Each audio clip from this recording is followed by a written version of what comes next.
I'll start plugging in all of these. And those run up and connect to these ports. Now I thought I was going to route this cable out through the side here, but then the way that it works, it just ends up bending too much in this direction. And then I thought maybe I would bring it up through the bottom, but again, it ends up too tight. So going through this seems like the best option to me. Tell me if there's a better way to route that, but this is what I'm going to do.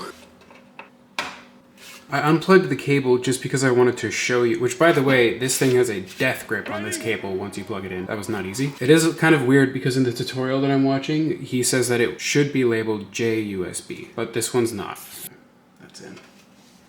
Next cable for me to plug in is my audio, which pretty self-explanatory. There's a missing pinhole here, and there's a missing pin right there. So I just line these two up, and that goes in easily. Nice. Next cable is for the USB-C. On my motherboard, it's labeled a little bit differently than in the tutorial that I'm watching. Mine says U32C, and the one in the video I'm watching just says U31, G112. Anyway, this is USB-C. Nice. That one fits in perfect whether it's facing this way or this way. You can't plug it in wrong. I'm gonna make this more of like a straight angle.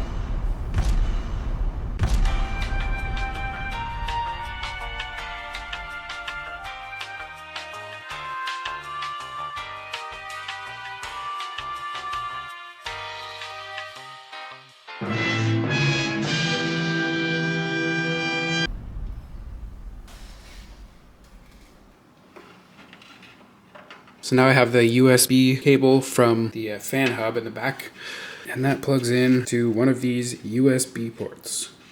This one also has a missing pinhole, and the missing pin is on the top left, so I have to line those up together.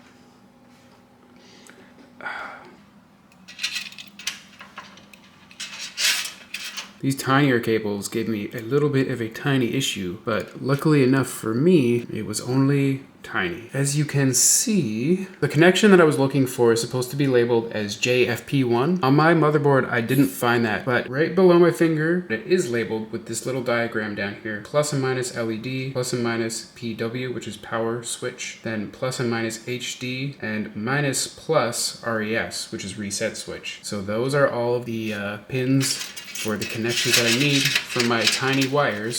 So now I can plug these in. On a couple of the other inputs, he was saying that the text should be facing down. But on my motherboard, it was impossible to do that just because of where the missing pins were. So in order to line it up, I had to plug them in with the text facing up. But on this one, I don't have any indication as to missing pins or anything like that. But minus is on the left, the plus is on the right. So if I keep them in that orientation, then it does turn out that the text is flipped upside down. So I'm gonna trust that that's how all of these are supposed to go in.